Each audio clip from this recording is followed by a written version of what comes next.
रघुनाथपुर के जमींदार समर ठाकुर अपनी प्रजा से बहुत प्यार करते थे। समर ठाकुर वैसे तो शांत स्वभाव के व्यक्ति थे, लेकिन उनके मन में जरा भी शांति नहीं थी। इसका कारण उनके 12 साल के विवाहित जीवन के बाद भी उनका कोई संतान नहीं होना था। इसलिए समर ठाकुर और उनकी पत्नी काजल हमेशा दुखी रहते थे। इसी तरह एक दिन की बात है। क्यों जी, और थोड़ा सा मांस दो क्या आपको? नहीं नहीं, और नहीं चाहिए। मांस दे के क्या होगा? जो देना चाहिए वो तो दिया नहीं अभी तक। माँ, तुम फिर से शुरू हो गई। अरे बेटा, मेरी बात जरा ध्यान से सुन। विष्णुपुर के जमींदार की बेटी है उमा। जितनी सुंदर है उतनी ही गुणी भी है। तू ना उससे शादी कर ले। ये सब क्या कह रही हैं माँ आप? मेरे रहते हुए ये एक और शादी कैसे कर सकते हैं? क्योंकि तुम एक बांझ औरत हो, इसी वजह से, तुम्हारी वजह से मेरे बेटे का अभी तक कोई संतान नहीं हुआ है। लेकिन इसमें मैं क्या करूँ माँ? मैं तो मंदिर, मस्जिद, पीर, दरगाह हर जगह गई, सब कुछ किया मैंने, लेकिन इनसे भी कोई फायदा नहीं हुआ। अरे तो होगा भी कैसे? बांझ औरत को कभी बच्चा होता है क्या? माँ, दया करके चुप हो जाइए माँ। अरे धोखेबाज है तेरे माँ बाप, तभी तो हमसे छिपकर कुलक्षणी बेटी को गले बांध दिया। मेरा ही बेटा मिला था। चुप करो माँ, चुप करो। बहुत देर से सुन रहा हूँ, अब बंद करो। काजल, तुम मेरे साथ कम। हाँ, जा। मुझे पता है इस नागिन ने तुझे अपने वश में कर लिया है।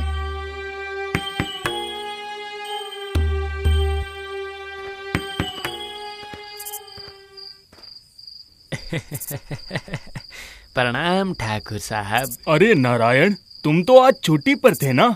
फिर आज शाम को किस लिए आए हो? इतनी बड़ी खुशी की बात आपको बताए बिना चैन नहीं मिल रहा था ठाकुर साहब, इसीलिए आ गया। कैसी खुशखबरी नारायण, जिसके लिए तुम अचानक से ऐसे मिठाई लेकर आए हो? ठाकुर साहब, 15 साल बाद मुझे छोटा सा बेटा हुआ है। इतनी खुशी की खबर बताने के लिए मैं खाली हाथ आ सकता हूँ क्या? अरे वाह, ये तो बहुत अच्छी बात है नारायण, लेकिन तेरा तो। हाँ ठाकुर साहब, दूसरी शादी करते ही भगवान की मुझ पे कृपा हो गई। दूसरी बीवी से ही मुझे बेटा हुआ है। ओह, अच्छा। मैं चलता हूँ ठाकुर साहब, अभी पूरे गांव को मिठाई जो बांटनी है। देखा तुमने नारायण की खुशी को? सही समय पर सही चीज मिलने से ऐसा ही होता है। ओह माँ, फिर से शुरू मत हो जाना। अरे मैं तो चुप हो जाऊंगी, लेकिन लोग तो चुप नहीं होंगे ना। माँ, मुझे अच्छा नहीं लग रहा। अभी भी समय है बेटा, तू दूसरी शादी के लिए राजी हो जा। इससे नारायण जैसी खुशी तेरे घर भी आ सकती है बेटा।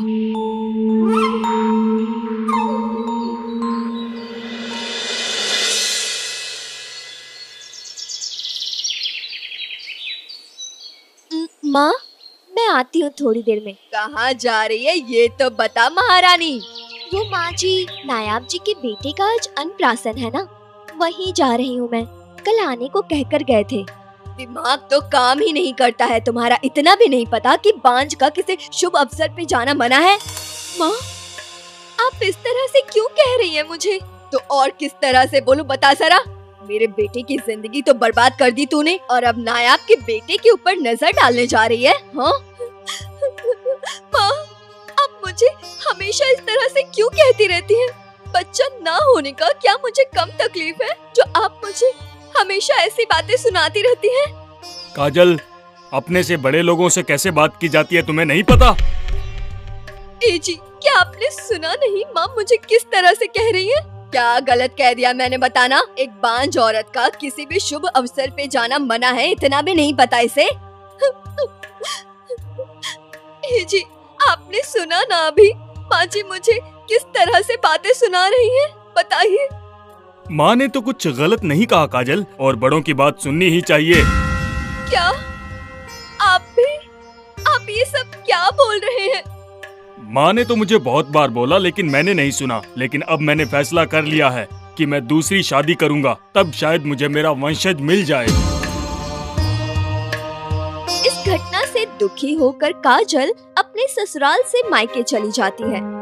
इधर जया देवी अपने इकलौते बेटे के लिए रिश्ता ढूंढने में लग जाती है, लेकिन कोई भी लड़की उन्हें पसंद नहीं आती। वहीं दूसरी तरफ काजल का रो रो कर बुरा हाल हो जाता है। अपनी बेटी की ये हालत देखकर काजल की माँ मालती देवी कहती है, क्या बात है बेटी, जब से आई है ऐसे उदास बैठी है, खाना भी नहीं खाया, क्या बात है, तेरी तबीयत तो ठीक है ना? अब खाना खाने और जिंदगी जीने का कोई मन नहीं है माँ। काजल, मैं ना बहुत दिनों से कुछ कहना चाहती थी, लेकिन कैसे कहूँ समझ नहीं पा रही थी कुछ। क्या बात है माँ, आप बोलिए ना। उत्तरगंज के जंगल में एक तांत्रिक रहते हैं, वो बहुत ही शक्तिशाली हैं, वो तेरी गोद भर सकते हैं बेटा। क्या बोल रही है माँ, आपने ये बात मुझे कुछ दिनों पहले क्यों नहीं बताई? नहीं, वो असल में क्या माँ, बोलिए ना क्या?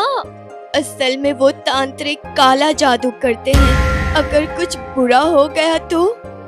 मेरा पति बच्चे के लिए दूसरी शादी करने के लिए जा रहा है माँ, इससे ज्यादा बुरा और क्या हो सकता है मेरे साथ? कल ही मुझे वहाँ ले चलिए माँ, ले चलिए मुझे। उसके अगले दिन मालती काजल को लेकर तांत्रिक के पास पहुँच जाती है। चारों तरफ घना जंगल था। मालती और काजल वहाँ तक पहुँचते हैं। तब तक दिन ढलकर शाम हो चुकी थी। तांत्रिक तब आंखें बंद करके बैठे थे। मालती ने हाथ जोड़ा और उनसे कहा, प्रणाम बाबा, हम लोग बहुत दूर से आए हैं। पता था, मुझे पता था कि तुम लोग जरूर आओगे। बाबा, मैं बहुत आशा लेकर आई हूँ आपके पास, अगर आप मुझे। होगा तुझे बेटा, जरूर होगा। मैं तुझे बेटा दूंगा।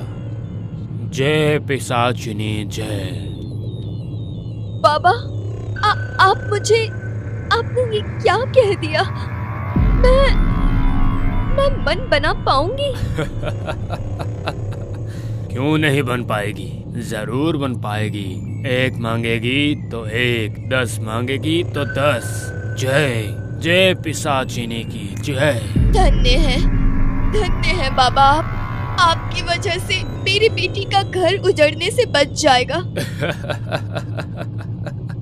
धन्य मैं नहीं, धन्य पिशाचिनी है। उनकी वजह से ही मेरा सारा असंभव संभव हो जाता है।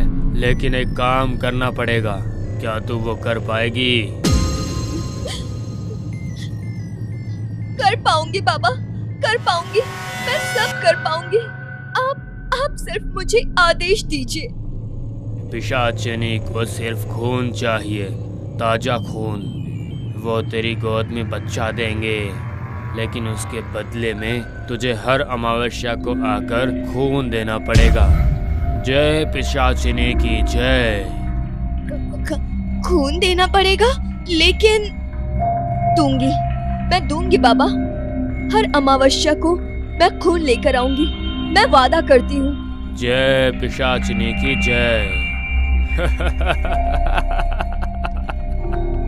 खून, ताजा खून उन्हें बहुत ही ज्यादा पसंद है। जा, अब घर जा। सही वक्त आने पर वो तेरी गोद में आएगा, जरूर आएगा। जय जय पिशाचिनी की जय।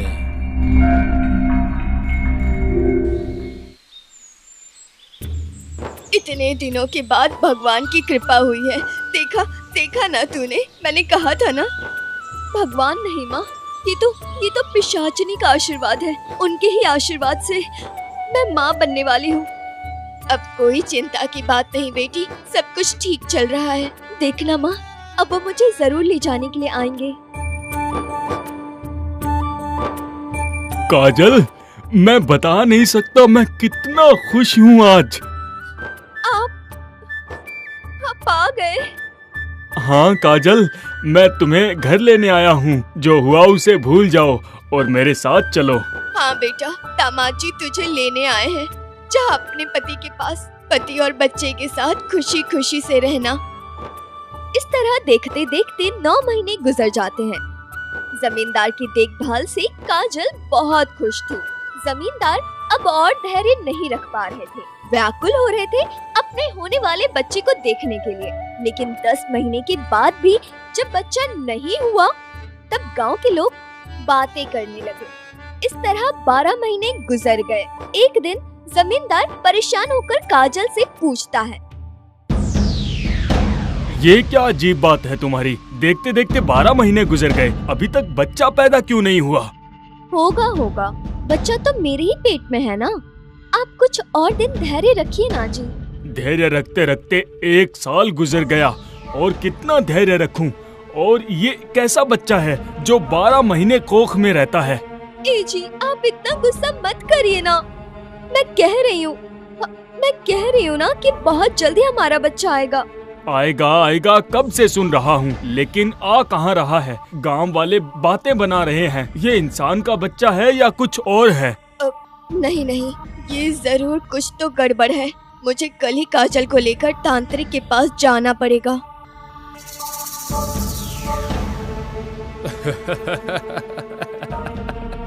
गंधारी के 100 संतानें हैं, 10 महीने में बच्चा पैदा नहीं हुआ था।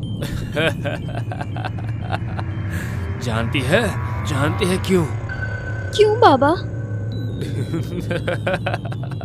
क्योंकि वो लोग कोई साधारण इंसान नहीं थे, समझी? तुच्छ मानव संसार का नियम मार के जन्म लेते हैं। पिशाचनी की संतान अलग है। हाँ, वो बिल्कुल अलग है।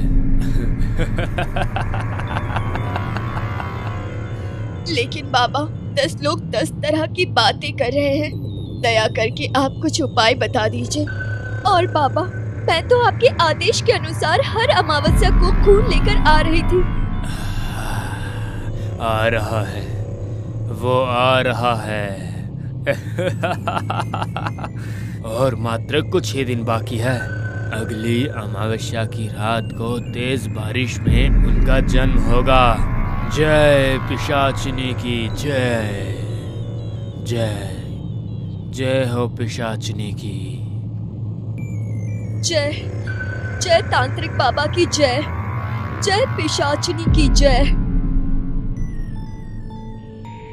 अरे क्या हो गया? दाई माँ कब से अंदर गई हुई है, लेकिन अभी तक बाहर ही नहीं आई। कुछ समझ ही नहीं आ रहा है दीदी। मेरी बेटी कब से दर्द से छटपटा रही है।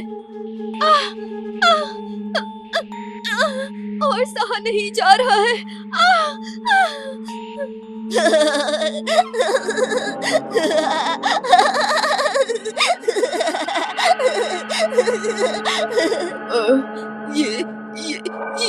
ये क्या है? क्या हुआ दाई माँ?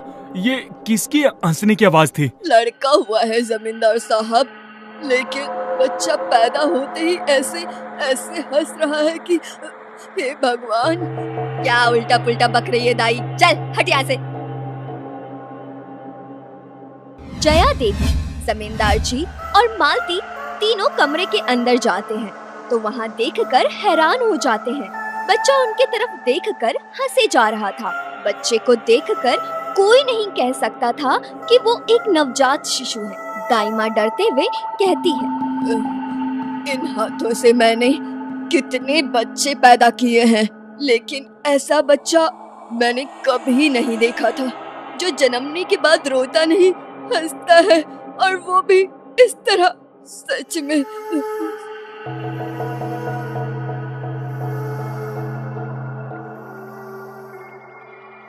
मेरा बेटा, मेरी आंखों का तारा।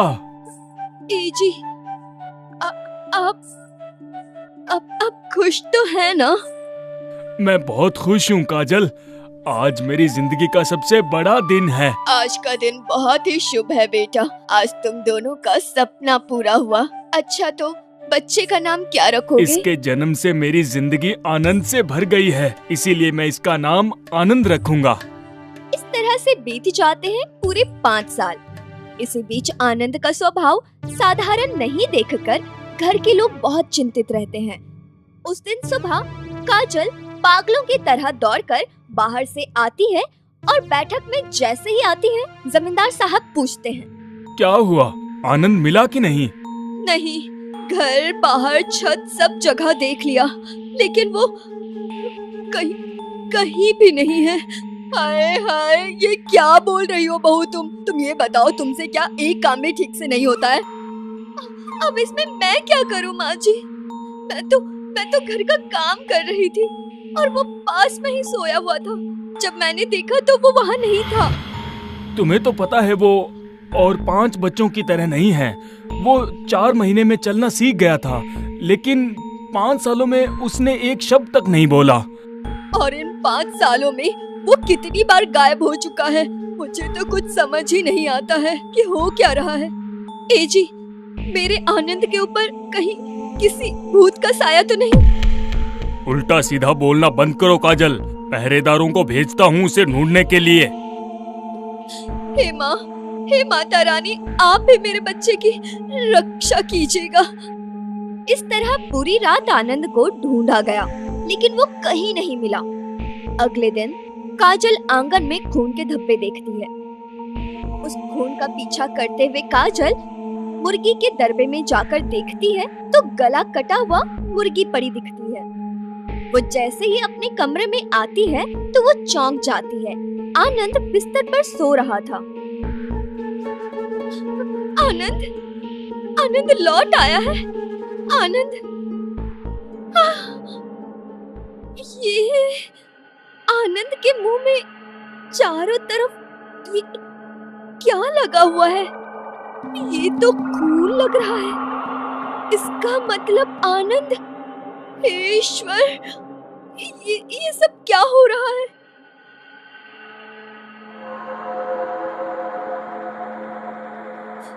बाबा, दया कीजिए मेरे बेटे पर, उसके साथ ये सब क्या हो रहा है?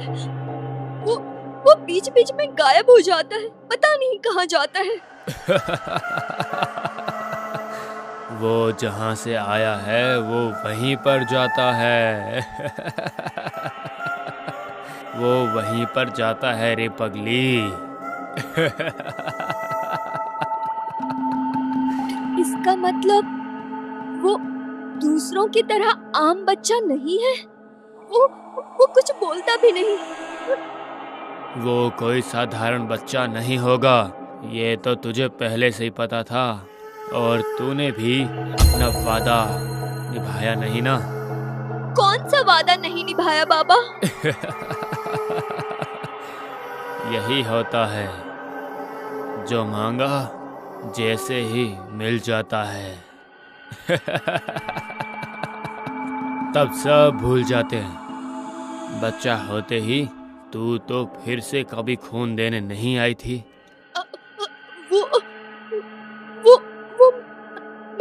मैं भूल गई थी बाबा। आऊंगी, इस बार मैं आऊंगी, जरूर आऊंगी। आप बस सब कुछ ठीक कर दीजिए। पिशाचिनी जो करती है वो भले के लिए करती है, उसे बांध कर मत रख। जय जय पिशाचिनी की जय। नहीं, ऐसा नहीं हो सकता है। अब से मैं अपने आनंद को दरवाजे से बाहर नहीं जाने दूंगी। उसे रोकना ही पड़ेगा। हाँ।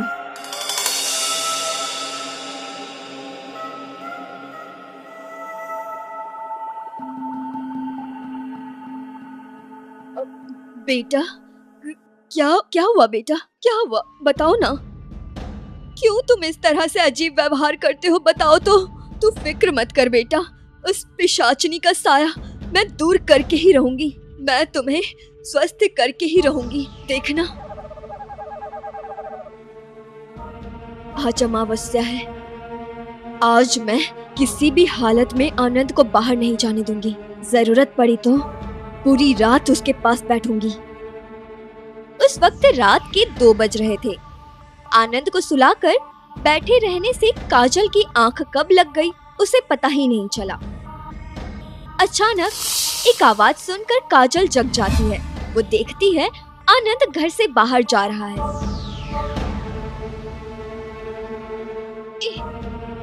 कहाँ जा रहे हो? कहाँ जा रहे हो इतनी रात को? कहीं नहीं जाने दूंगी मैं तुम्हें। बेटा आनंद, बेटा ये क्या कर रहा है? तुझे नहीं जाने दूंगी, किसी कीमत पर नहीं।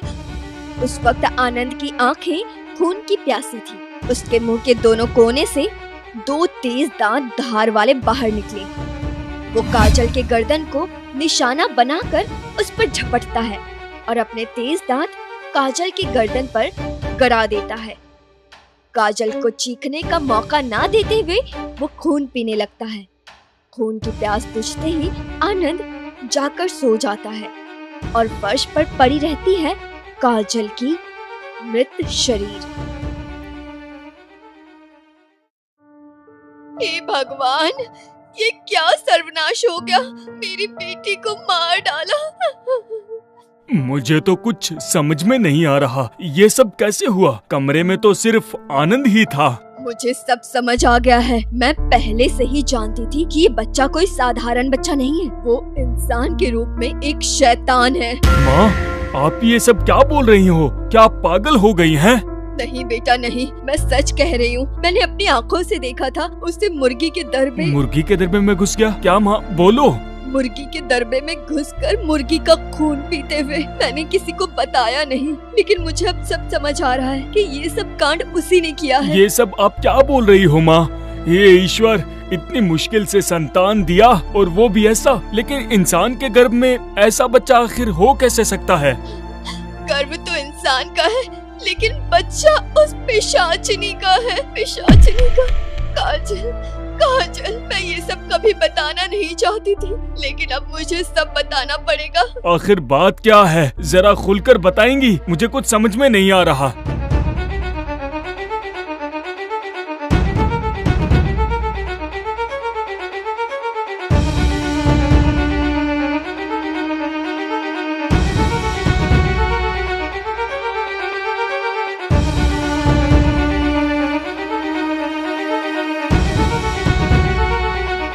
सर्वनाश!